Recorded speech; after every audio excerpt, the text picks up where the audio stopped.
In this episode of our Startup Spotlight series, we dive into the journey of Yash, CEO of Gone, a re-commerce startup revolutionizing how we view and handle household items. From humble beginnings with a simple idea to a thriving business model, Yash shares how Gone offers free pickups to help declutter homes and resell items through various marketplaces. Discover how Gone is not just about creating business, but also about creating a sustainable future by reducing waste and promoting a circular economy. Join us as we explore the challenges, triumphs, and the visions that drives Gone to make a significant impact on both the market and the planet. Welcome to the Startup to Exit podcast, where we will bring you world-class entrepreneurs and VCs to share their hard-earned success stories and secrets. This podcast has been brought to you by TIE Seattle. TIE is a global nonprofit that focuses on fostering entrepreneurship.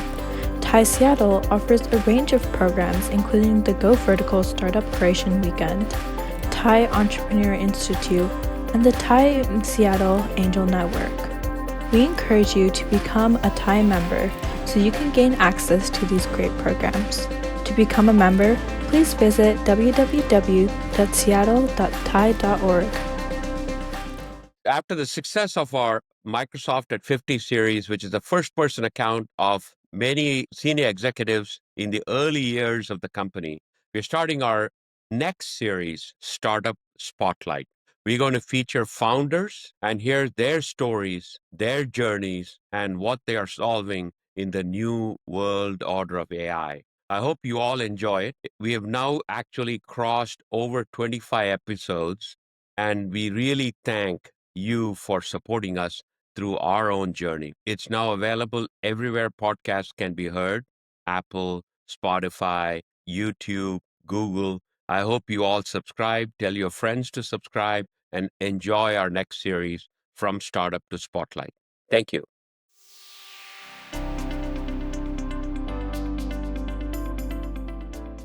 Now, a word from our sponsor.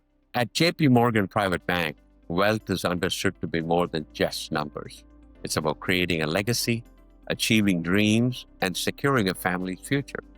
With over $3.1 trillion in client assets under management globally, JP Morgan Private Bank is committed to providing customized financial advice that aligns with each client's unique goals.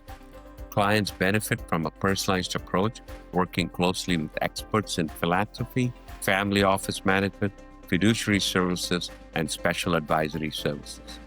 The firm emphasizes building lasting relationships and ensuring that every financial strategy evolves with the needs of clients and their families.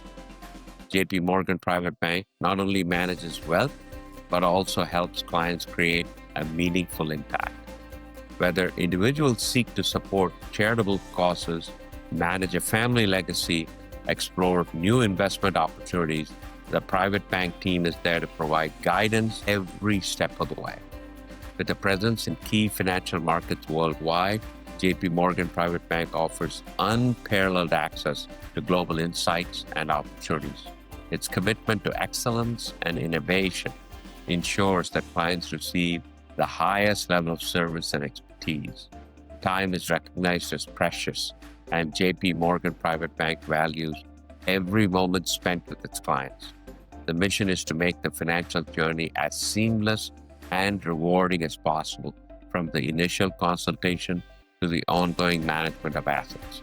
To learn how JP Morgan Private Bank can help clients achieve their goals, visit privatebank.jpmorgan. Connect with a dedicated team of specialists. Again, privatebank.jpmorgan.com.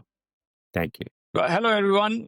Welcome to the next episode of our Startup Spotlight series. Today, we interview Yash Wagh, who's the CEO of Gone. That was in the news recently on GeekWire. Yash is formerly from AWS or Amazon, where he was an expert on supply chain logistics. And Gone is in the re-commerce space. They take household items from your home and resell it through marketplaces like Facebook and OfferUp and others. So welcome, Yash. Thank you. Thank you, Shirish. Thank you, Gowri, for having me here. Happy to be here. Great. So Let's start by having you tell us the story behind your startup. How did you come up with the idea, and how did you start Gone? Sure. So the story goes back in like 2022 and 2023. I am a through and through supply chain guy. All I know was how to connect the dots of supply chains. And I reached out to Nick over a cold call LinkedIn message. Nick was the founder and CEO of OfferUp back then, saying that we know how to connect the dots of a supply chain. I want to do it for OfferUp. And that's how we got onto a coffee to just get things started. And then in true Amazon fashion, after multiple six pages, we were like, okay, there is a market here which we need to explore, where unlocking the value in people's homes becomes the crux of the idea. Because there is a lot of value sitting in people's homes in terms of the stuff that they have. And how do you do it? So to begin and to start doing it, Nick and I actually got into a truck and went around all around Seattle for 6 days straight and picked up goods out of people and spoke to people and trying to learn their problem, where why have they not given away their stuff to offer up? Why have they not put it on Facebook? Why haven't they trashed it or given it to a god junk? And we realized it was all about time value. That they did not have the time to do it and they did not want to put the effort to do it. That's where the idea of Gone, where we are able to give a free pickup to customers to get stuff out of their houses and back into circulation started. So that's in a nutshell how Gone started. Got it. So, what is the solution you have developed so far? How does it work? So Gone's end-to-end solution is as simple as we give a free pickup for all the stuff that is reusable. As long as you have goods in your house, it can be furniture, appliances, it can be decor, it can be artwork, it can be exercise equipment, outdoors, whatever it is. If it's in working condition and you're not using it, it is a garage full of stuff, it is just sitting in your home, and you're buying new things and you want space out. We offer a free pickup as long as the customer can give us just pictures of what they want gone. After that, behind the scenes, our entire systems look at what you're giving us, make sure that it is reusable, in good cosmetic condition and desirable to someone else. And then we actually make sure that we can do the supply chain in an ROI positive way, where our truck comes to you for free, takes it all out, we bring it in, we actually warehouse it, list it, sell it across multiple platforms. So the solution to the customer is getting stuff gone. Now, this is just one side of the solution.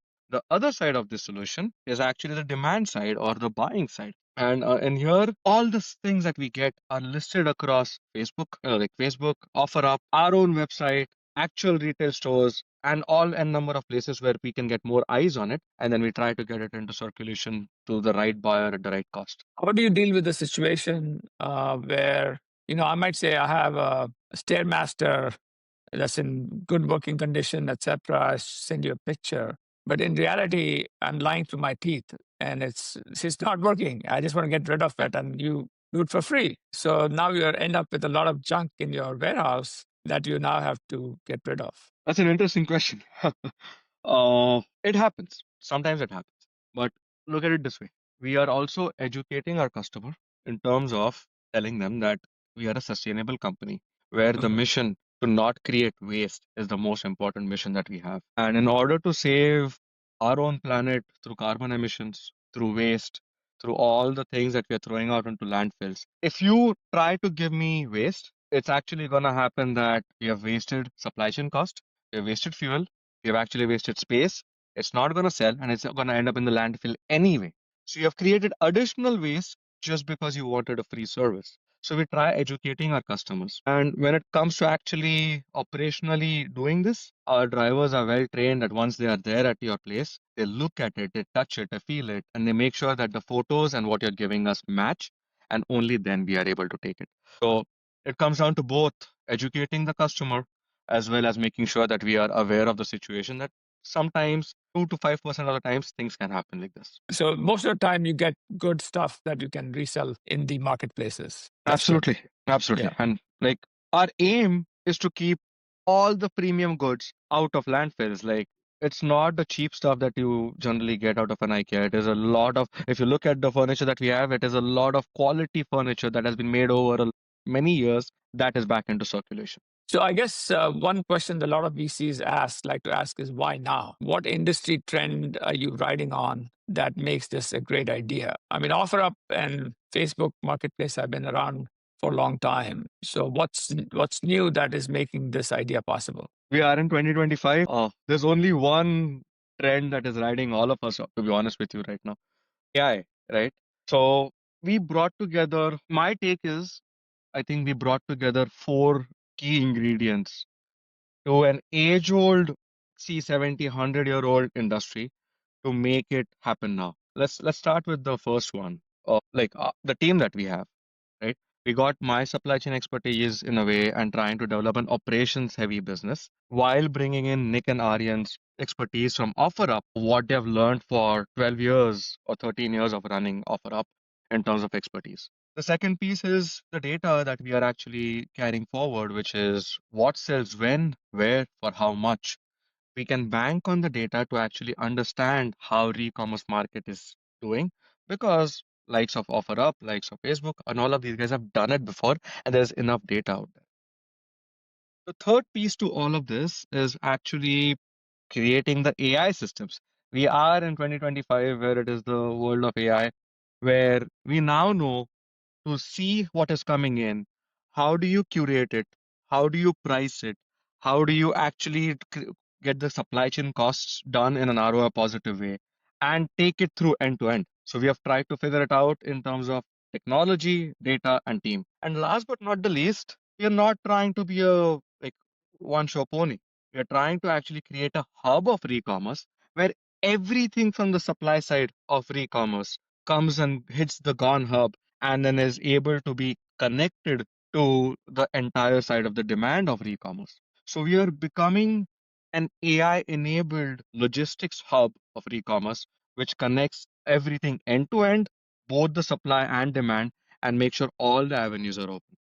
So bringing together partnerships, trying to get the right partners and channels out and making it multi-channel fulfillment as well as channel sourcing is what we hope to achieve by bringing this industry together. Got it. So those were the four things. Sure. Do you have any competitors is 1-800 Junk a competitor or could they be a partner for you? One It Got Junk is one of our most pioneer and initial partners in general, and we have a strong relationship with them. One It Got Junk has been around, and many businesses have been around while they're doing this, but they cover their costs through their transportation and through upfront fees. The stuff that they get actually ends up in landfills because they do not have the space to actually sell it from, nor do they have the technology and the pricing to actually get it out in the right way. So the goods that are new to them, that are actually in working condition, and they become our partners, so they have a twofold value proposition. Instead of having dump fees, they're able to make revenues. And instead of having to store it into their space, they're able to use our space with premium customers and premium pricing that makes them or gets them commissions that helps them increase their revenues. So they become our partners. We don't think about them as competitors in any way, shape, or form. And so far, as far as I know, in terms of Value Village, Goodwill, and there are so many others, no one is able to offer the technically easy or convenient service, which is a free pickup from your doorstep, which gets the stuff out. That becomes our kind of value proposition, which no one else has offered in terms of competition. So what kind of progress have you made? I mean, you talked about a vision and use of AI and all of that. What kind of progress have you made? What kind of traction have you achieved so far? So we have actually now have a completely operational store in Renton, and I would urge every one of you to just come and visit us. It's 13,000 square feet full of stuff, which is the most premium things that you'll ever see. And just a premium, if you actually come in here, you'll be able to furnish your entire office, your entire home, your entire startup, your entire student's little apartment, whatever it is out of here. And that is the stories that we're starting to hear, that Airbnbs are furnished out of here, offices are furnished out of here. The traction is we have a store which is complete now. We have a location and a website, shop.gone.com, which can show you everything that we've got. And this is basically a paramount importance that the supply side of the market, which is supposed to be the difficult part, has been cracked in a decent way. that we are getting enough quality supply from partners, from individuals, from corporations to make sure that the supply side of the marketplace is solved. And now the demand side is starting to pick up as we become a household consumer brand. Great. So let's talk about your funding. It's finally public now. You raised 6.3 million in funding from a number of VCs, including Fuse Ventures, as well as Thai Seattle Yes, and other thank Thai you. chapters. How did that happen? You're gonna make me roll back a few years. So this funding was raised last year in June, but the seeds of this funding were sown probably 8 or 9 months before we even raised a round. And honestly, like I have the likes of Nick, our seasoned entrepreneurs with me, but our philosophy was very simple. We take our investors along a journey to make sure that they understand what the product is, to make sure that they understand why we are building it, to get them involved in our purpose. So, an example of this would be Fuse, right? Fuse is our lead investor. But our first meeting with Fuse happened in November of 2023, and then we raised in June of 2024. The first meeting was to just expose them to what we were doing, to tell them that these are the things that Nick and I have gotten into a truck, we are collecting stuff, and we're able to see quality things coming out of it. The concept, what started then, actually pivots. Gone is not what it started as. It pivots, it changes things. The company is completely new. And from funding onwards, things change. So the company is new since then. But the concept to actually take your investor along with you helped us a lot. Thai Angels was with us because all of you knew exactly what I was doing. You knew exactly the efforts that we were taking in building this marketplace. You had the confidence probably in me to know that okay, we know him, he is able to do these things, and he has proved out attraction of by actually doing it with their own hands and bootstrapping it. And that's when all the investors came along. And once that thing started, I generally would say that this rarely would happen, but Fuse was our first pitch, and our first pitch converted into something that was meaningful. And then all of you supporting us meant a lot, where we are like, okay, we have the confidence from our investors to make this happen because they have seen us through the last 8 months. Great. Yeah, we are very happy to support this initiative. Great. Thank you, So over Shirish. to you, Gowri. Great. Thanks. Yash, first, I have to congratulate you on the funding and getting it started. But actually, I want to congratulate you for being a mentor for the TYE program, the Thai Young Entrepreneur Program, where your teams have won now back-to-back championship on the global stage. So congratulations for shaping young minds to be entrepreneurs. Thank you so much, Gauri. Like you've touched a topic which is very, very close to my heart. It's all about giving back and how we do it. So really, really appreciate it. I don't know if you want to dive deeper into that today, but I think we have something very cool going on out there since the time that Arvind and I have taken it over. Happy to dive deep if you want to right now. We're going to do a separate episode with the winning team, so we're going to invite you Yes. for that one. But that sort of leads me to this next question, which is there are a lot of entrepreneurs out there today raising money, right? And you have been both the entrepreneur who's raising and also advising other young entrepreneurs how to do it. But uniquely, you talked about a journey just now of a long one, November of 23 to a year plus before it all came together and the changes. If I'm an entrepreneur listening to you out there wanting to raise money today for my greatest idea that I ever thought of, and I'm sure it was your best idea at that time, but you were letting it go. What advice would you give those entrepreneurs, especially on the funding journey that you've been on and the support you got from everybody around you? There's no magic pill that gets you funding. It is day in and day out of hard work and in general persistence that helps you with funding.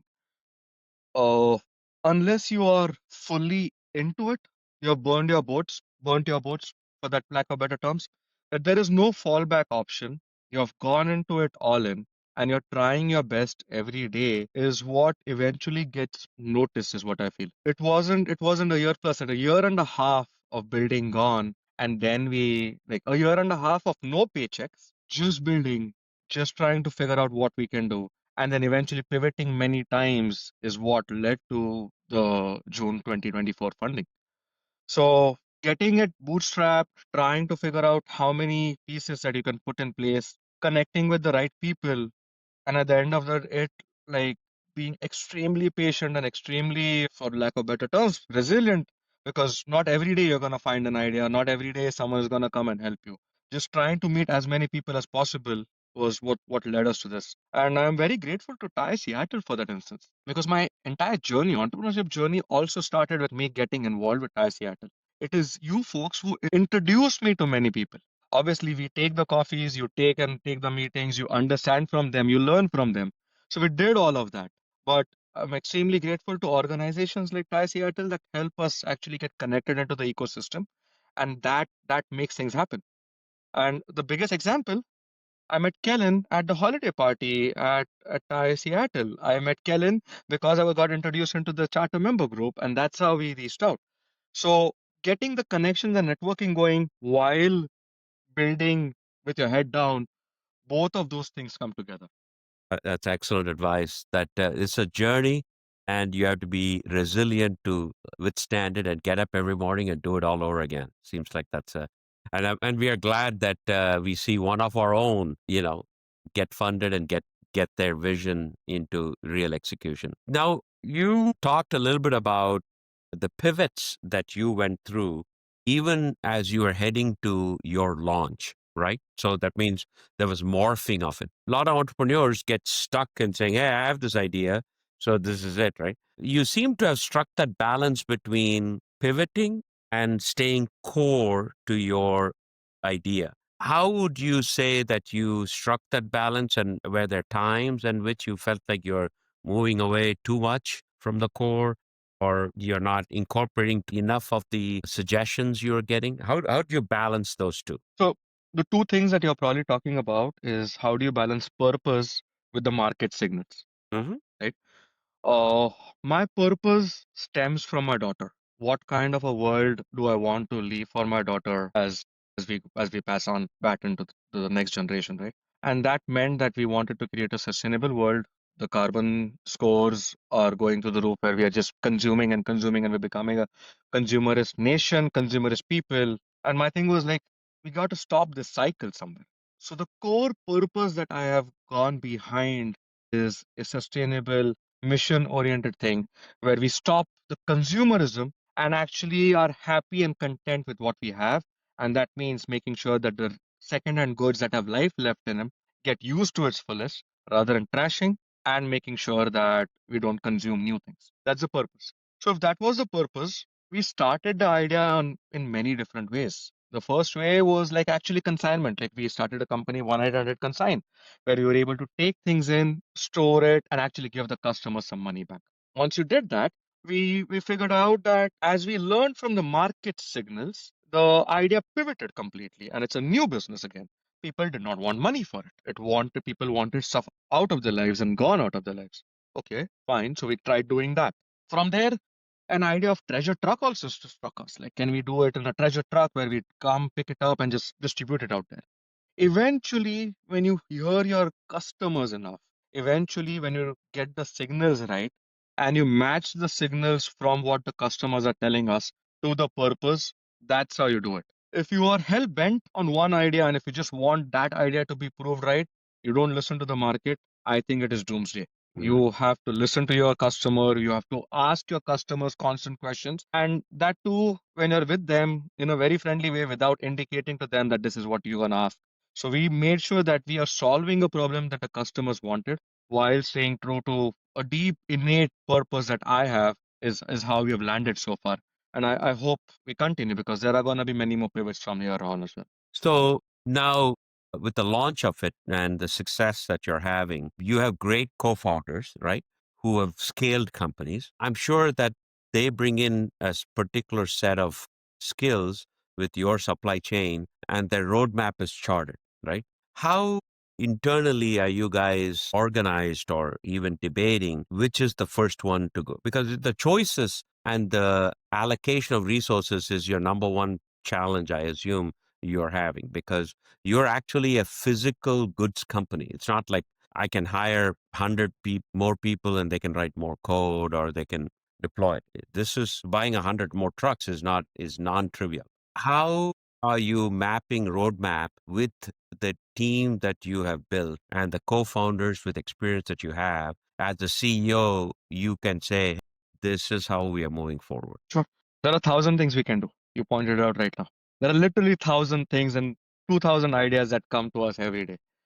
What we have done is for the seed round and for the seed stage of funding, we have a team of what, 14, 15 people now. Seattle is our petri dish. And in this petri dish, we are experimenting enough to find the right market signals and to just do one simple thing right. It is to do, and that is the crux of our business. It is to get the unit economics of a physical logistics company right by pulling all the levers of AI, all the levers of technology, all the things that we can do physically in a store right out here to get that petri dish right, where you prove out one market, you figure out, for lack of better terms, a playbook. It is not a playbook because every market you go to, 80% of the playbook should remain same, 20% will change. But in this one market, if we can actually figure out how to get our unit economics right, how to make the customers happy, and how do the goods move end to end seamlessly using our technology, then we would know that, okay, this experiment works. If this experiment works like that, that's when we will be ready to go across the nation. Right. That's how we're prioritizing it right now, rather than entertaining every idea possible. Right, right. Which is incredible, right? Because you actually can do a lot of things at this point, and you are focused on the one thing that you want to do right, which is unit economics. And eventually, your business, more than any other startup, is so unit economic centric. Now, as you look ahead, in the next say 2 to 5 years, right? What would Yash's vision and life be? Just don't worry about if I get funding, if I remove all the hurdles, just kind of let your mind wander and tell our audience what you see as your path in making gone a verb. If you want something gone out of your lives, gone.com. That is where we need to head to this. Anything re-commerce needs to hit gone, and we need to be the enablers of the end-to-end supply chain of re-commerce. There are a couple of ways my brain is revving right now. Number one comes down to our mission, like to the core of our mission. We are the local hub of global e-commerce. We want to make sure that entire supply and entire demand of e-commerce gets connected end to end through Gone. But something far larger and bigger than like just how the semantics of it works, of how the supply and demand does is you're creating a sustainable planet.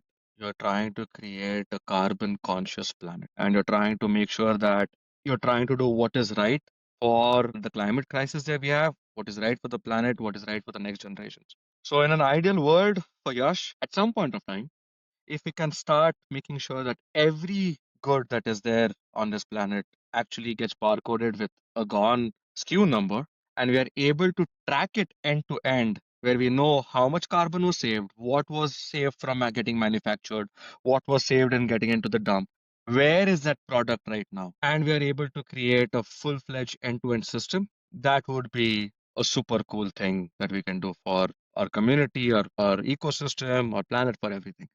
That's the other answer that revs in my mind. Yeah. So, Nick, your co-founder, was our first guest when we started our podcast, right? So Yes. we are really thankful to him. He was very entertaining. He kicked us off great, and he's a local celebrity having started OfferUp. He had a very unique perspective as to how expansion happens in the OfferUp days, right? And it was one of those several quick experiments that led him to where OfferUp is today. And he talked about expanding in NFL cities and all that. You have a unique set of things where you're going to get a lot of others who say, hey, come to us, come to our city, come to us, because the purpose is clear. Nobody wants to do it. But really, the problem is just not United States. It's the whole world has the same problem. It's not Absolutely.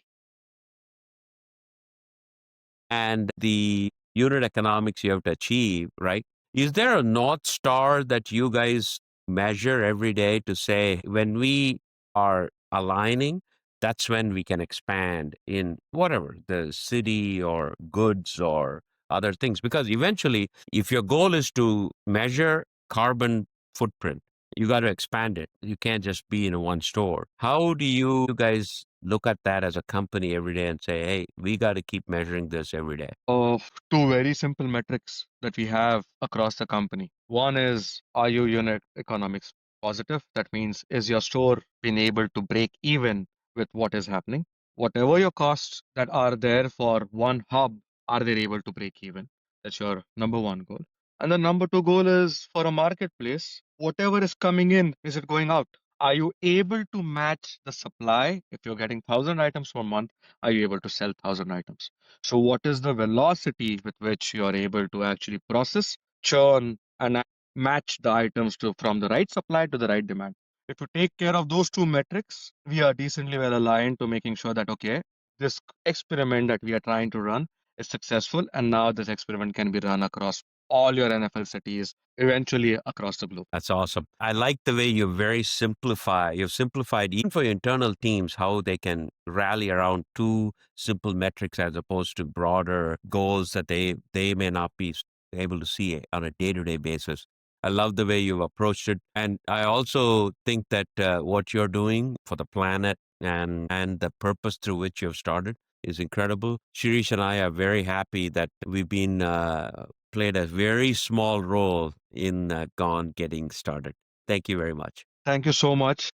Your role wasn't small. It has a very major contribution to my as well as Gon's journey. I won't call it success yet. It is a journey that we are taken. Appreciate the guidance, appreciate the outlooks, appreciate the networking and connections, and hopefully all of us can be successful in times to come. Thank you. Thank you. Thank you for listening to our podcast from Startup to Exit, brought to you by TI Seattle. Assisting in production today are Eesha, Jain, and Minee Verma. Please subscribe to our podcast and rate our podcast wherever you listen to them. Hope you enjoyed it.